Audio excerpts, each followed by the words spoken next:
दुधाचा वापर न करता गाजराचा हलवा करण्यासाठी 1 किलो गाजरे घेतली आहे. ती स्वच्छ धुवून सालं काढून छान असा किस करून घेतले आहे. मग कढईमध्ये 1 मोठा चमचा तूप घालायचं, त्यामध्ये थोडे ड्रायफ्रुट्स तळून घेतले आहे.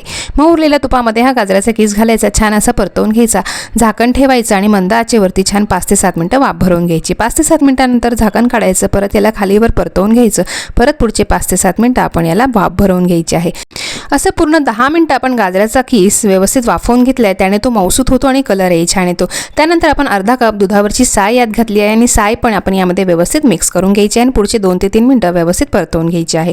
त्यानंतर आपण यामध्ये 1 कप भर म्हणजे 125 ग्रॅम साखर घालायची. साखरही यामध्ये व्यवस्थित मिक्स करून घ्यायची. 1-2 मिनिटात साखर वितळते आणि नंतर यामध्ये आपण जायफळ वेलचीची पावडर घालायची. पुढचे 2-3 मिनिटं याला छान परतवायचं. छान असं याच्यातली ओल कमी झाली की त्यामध्ये दूध पावडर घालायची.